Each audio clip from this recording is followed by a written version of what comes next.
భార్యాభర్తల మధ్య అనుబంధం ఆరోగ్యకరంగా ఉండాలన్నా, అన్యోన్యంగా ఉండాలన్నా, చక్కగా సంతోషంగా మీరు ఉండాలన్నా ఒక 4 టిప్స్ చెప్తానండి నేను. ఆ 4 టిప్స్‌కి నేను పెట్టిన అబ్రివేషన్ కూడా చాలా అందంగా ఉంటుంది. యాక్చువల్‌గా ఫిజికల్ ఎఫెక్షన్‌ని టచ్ రూపంలో మనం ఎలా చెప్తామో లవ్ లాంగ్వేజ్‌లో one of the love language physical touch అనేది. అంటే హగ్స్. HUGS. హగ్స్ మీరు గుర్తుపెట్టుకోవటానికి కూడా చాలా ఈజీగా ఉంటుంది.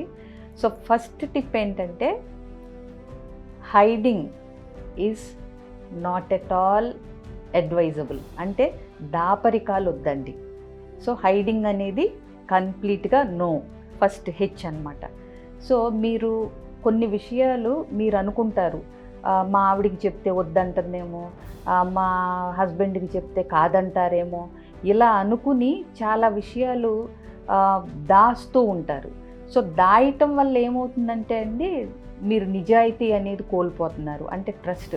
మీకు చిన్నప్పటి నుంచే మనకి ఈ కథ తెలుసు, నాన్న పులి అనే కథ.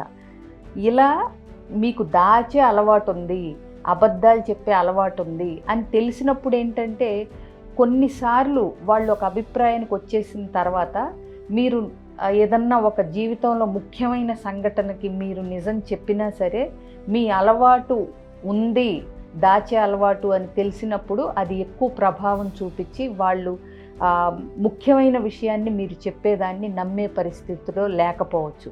కాబట్టి ఏంటంటే ఆ బౌండరీస్ సెట్ చేసుకునేటప్పుడే, ఫర్ ఎగ్జాంపుల్ కొంతమంది భర్తల కంప్లైంట్ ఏం చేస్తారంటే, మా పేరెంట్స్కి డబ్బులు ఇవ్వటం మా ఆవిడకి ఇష్టం ఉండదు, అందుకే నేను తెలియకుండా ఇవ్వాల్సి వస్తుంది అంటారు. ఇది బయటపడిన రోజున మీరు 100 రూపాయలు అని చెప్పినా ఆవిడ 1000 రూపాయలు ఇచ్చేస్తున్నారేమో అనే అనుమానం వస్తుంది ఆవిడకి. దాని బదులు ఏంటంటే, ఇది కంపల్సరీ, కొడుగ్గా నా బాధ్యత, ఇది నీకు నచ్చినా నచ్చకపోయినా నేను ఇది ఇవ్వాల్సిందే అనేది మీరు పెళ్ళికి ముందే చెప్పేయండి అసలు. ఓకే, ఇలా. సో అప్పుడు వాళ్ళకి ఏంటంటే, తప్పో రైటో, నాకు నచ్చినా నచ్చకపోయినా అతను మాత్రం నిజమే చెప్తాడు. అలాగే కొంతమంది అమ్మాయిలు కూడా చేస్తూ ఉంటారు వాళ్ళ పేరెంట్స్కి హెల్ప్. తప్పేమీ లేదండి, వాళ్ళ అమ్మాయిలు అబ్బాయిలు ఒకటే, ఇద్దరిని సమానంగా పెంచుతున్నారు తల్లిదండ్రులు కూడా. వాళ్ళ బాధ్యతను కూడా మీ ఇద్దరు అమ్మాయిలైనా అబ్బాయిలైనా సమానంగా తీసుకోవాలి. కాబట్టి అమ్మాయిలైనా సరే, మా హస్బెండ్ ఏమనుకుంటాడో, మా ఆయన ఏమనుకుంటాడో, ఆడపిల్లలు ఇవ్వటం ఏంటని అంటాడేమో అని చెప్పి ఈ వెనక నుంచి ఇవ్వటం వల్ల ఒక్కొక్కసారి హస్బెండ్కి ఏంటంటే ఎన్ని ఇచ్చేస్తుందో అనే డౌట్లు వస్తాయి. దాని బదులు క్లియర్గా ట్రాన్స్పరెంట్గా ఉండి నిజం చెప్పటం వల్ల నా పార్ట్నర్ నిజమే చెప్తుంది, నాకు నచ్చినా నచ్చకపోయినా అనే ఒక ట్రస్ట్ బిల్డ్ చేసుకోగలుగుతారు. కాబట్టి ఖచ్చితంగా హైడింగ్ అనేదాన్ని అవాయిడ్ చేయండి. రెండోది అండర్స్టాండింగ్ అండి, అర్థం చేసుకోవటం. సో ఇది మేము మేమిద్దరం చాలా కలిసిపోయి ఉన్నాము, ఇద్దరం కాదు ఒక్కటే, మాది చాలా కలిసిపోయాం మేము అన్యోన్యం అనుకుంటూ దాంట్లో పడి ఏం చేస్తారంటే, కొంతమంది చులకన చేయటం, టేకెన్ ఫర్ గ్రాంటెడ్ లాగా చూడటం, విలువ ఇవ్వకపోవటం, మాటని పట్టించుకోకపోవటం, ఆవిడ అభిప్రాయాలకు కానీ అతని సలహాలకు కానీ ఒక వాల్యూ ఇవ్వకుండా మొత్తం నాకే తెలుసు అన్నట్టు ఉంటాం. అదేమంటే నీ మంచికే చేస్తున్నాను, మన మంచికే చేస్తున్నాను, నేను కష్టపడేది నీ కోసం పిల్లల కోసం కాదా, ఇలాంటివి కాదండి.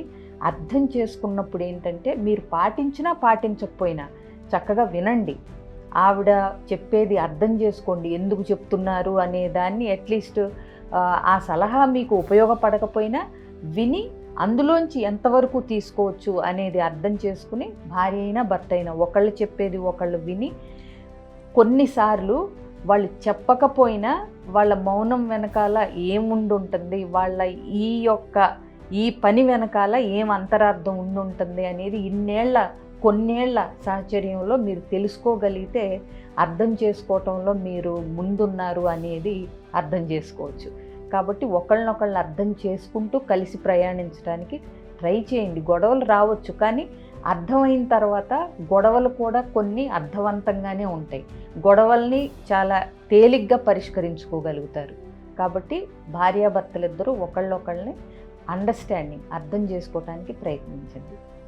మూడోదండి, జెన్యూన్ హార్ట్ఫుల్ టాక్స్. అంటే మనసు విప్పి మాట్లాడుకోవటం. చాలా మందికి కొన్నేళ్ల తర్వాత ఏదో రొటీన్ లాగా రూమ్మేట్స్ లాగా అయిపోతూ ఉంటుంది. అలా అని వాళ్ళకి గొడవలు ఉంటాయని ఏం కాదు. కానీ ఆ సాన్నిహిత్యం, మానసిక సాన్నిహిత్యం అనేది కొరవడిపోతూ ఉంటుంది. ఎందుకంటే అదే రొటీన్, ఆఫీస్కి వెళ్ళామా, వచ్చామా, తిన్నామా, పడుకున్నామా, తెల్లారిందా అన్నట్టు అయిపోతాయి.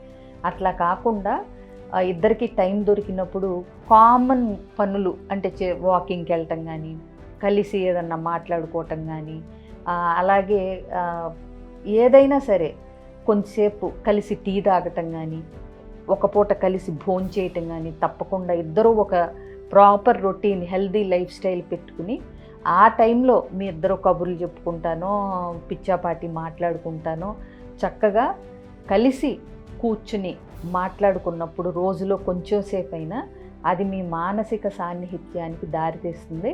అది మీ బంధం మరింత బలపడటానికి ఉపయోగపడుతుంది. అలాగే 4వదండి, షేర్ యువర్ కామన్ గోల్స్. భవిష్యత్తు ప్రణాళికల్ని వేసుకుంటూ ఉండండి. అంటే వారానికి ఒక రోజు మీకు కుదరకపోయినా టెన్షన్గా అనేం లేదు. బట్ అప్పుడప్పుడు కూర్చుని పిల్లల్ని ఎట్లా పెంచాలి, మనం ఏమేమి విధంగా ఎలా పెంచాలి, వాళ్ళ యొక్క అభిప్రాయాలకు ఎలా విలువ ఇవ్వాలి, వాళ్ళు టీనేజర్స్ అయినప్పుడు ఆ టీనేజ్ ట్యాంట్రమ్స్ని ఎలా ఎదుర్కోవాలి, ఫైనాన్షియల్ మ్యాటర్స్లో కొన్ని మనం ఎట్లా చేసుకోవాలి, కామన్ గోల్స్ మనం ఏదైనా అవ్వచ్చు. అది మీరు కొన్నాళ్ళు మనం సొంత ఇల్లు ఎలా కట్టుకోవాలి, ఎక్కడ కట్టుకోవాలి, ఎప్పుడు కట్టుకోవాలి, అట్లాగే పిల్లల చదువుల విషయాలు, పెళ్ళిళ్ళ విషయాలు. సో మీరు కూర్చుని ఈ ఫైనాన్షియల్ గోల్స్ కానీ, పిల్లల విషయాలు కానీ, వాళ్ళ మ్యారేజ్ విషయాలు కానీ, మీ పర్సనల్ విషయాలు కానీ, కెరీర్ విషయాలు కానీ, ఏదైనా సరే కూర్చుని ఒక కామన్ గోల్ సెట్ చేసుకుని, అంటే ఇద్దరి ప్రయాణం, ఇద్దరి డెస్టినేషన్ ఒకవైపే అన్నట్టు అప్పుడప్పుడు కూర్చుని వాటి గురించి మాట్లాడుకుంటుంటే కూడా మీకు ఆ బంధం చాలా అంటే బలంగా ఉన్నట్టు, ఫౌండేషను అన్నీ మీరిద్దరూ ఒకళ్ళకొకళ్ళు చర్చించి నిర్ణయాలు తీసుకుంటున్నప్పుడు భాగస్వామి పట్ల ఒక విధమైన రెస్పెక్టు, ఆ బాధ్యత, ప్రేమ అన్నీ పెరుగుతాయని గుర్తుపెట్టుకోండి. సో ఈ హగ్స్ మీ రిలేషన్షిప్లో, మీ కాపురంలో, మీ జీవితంలో ఎక్కువ ఉండేలాగా చూసుకుంటే లైఫ్ చాలా ఆనందంగా ఉంటుందంటంలో సందేహం ఉందంటారా?